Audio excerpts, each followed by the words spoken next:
nu lige ved at være ved vejs ende, og foran os, der venter der en nervepirrende afgørelse. Inden du begynder at bide negle, så skal vi lige omkring robotdrengene.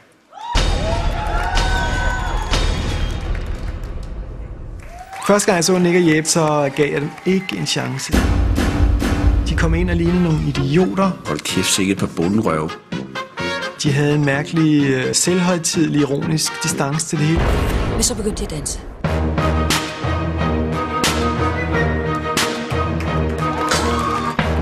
Jeg var solgt. Det var genialt.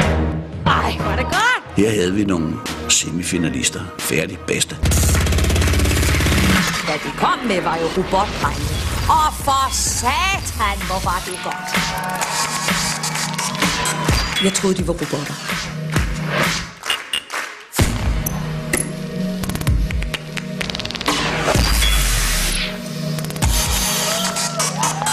I skal videre. Jeg synes, I er så dygtige. Den, der har fået allerflest stemmer på seerne i aften, er robotdrengene!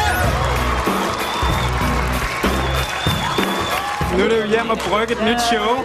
Finde nogle federe tricks, finde nogle federe historier, finde nogle federe kostymer. Forhåbentlig kunne underholde publikum endnu bedre. Altså i aften, jeg tror, de skuffer mig. På den anden side skulle jeg altså ikke overraske. De tår røven på mig, og jeg står jublende, savlende og omfavner dem til sidst. Kære seere, nu skal du høre historien om det gode og det onde. Fortalt af robotdrengene.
Sådan skal det gøres.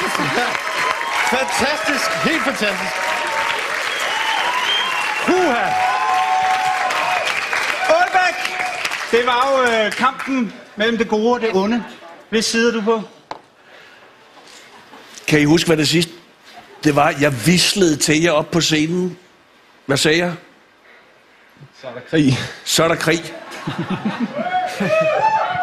Krigen er overstået. I har vundet. Wow! Endelig var der en overgivelser. Martin Hall, robotdrengene, kan man sige, har også før imponeret dig. Har de gjort det igen i aften? Det har de, og jeg vil gerne lige bringe en metafor, en anekdote op. Kom der med den. Det er en finale, og det er lidt det samme, jeg har sagt til jer en gang, som desværre blev misforstået. Jeg har det med jer, som jeg har det med den glimrende forfatter. Kan du ikke gøre lidt hurtigere? Knud Romer. Første gang, jeg læste ham og så ham, kunne jeg ikke holde ham ud.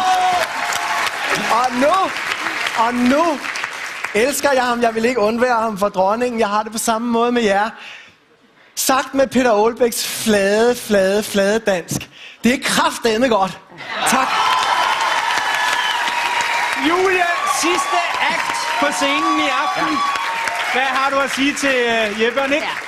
Det var jo for mig i aften det bedste akt. Altså, det var simpelthen så fantastisk. I er jo professionelle. I er topprofessionelle. Plus at danse sådan der med sådan timing, som I har. I må jo øve jer 24 timer i døgnet, og det skal I fandme have et bonuspoint for det er satme godt, det der. Nu har I også fået kostymerne med, I har fået historien med, I har fået hele lortet med. I har lært af de tæsk, I har fået, drengen, igennem programmet også. Ja. Nick og Jeppe, en kommentar til de kære dommere? Altså nu, det er rigtigt, vi arbejder 24 timer i døgnet. Vi blev faktisk færdige her i nat med vores sidste små lyde. Så vi er rigtig glade for. Laver I jeres egen lyde til det her? Ja. Come on. Sådan. Om det er nok til at vinde Talent 2008 Dommers kommentar, ja, det er du også med til at bestemme. Det kan du gøre på en sms med din mobiltelefon. Tast Talent 8 og send den til 1212, så stemmer du på robotdrengene, som altså skal vinde Talent 2008. Giv mig en stor hånd!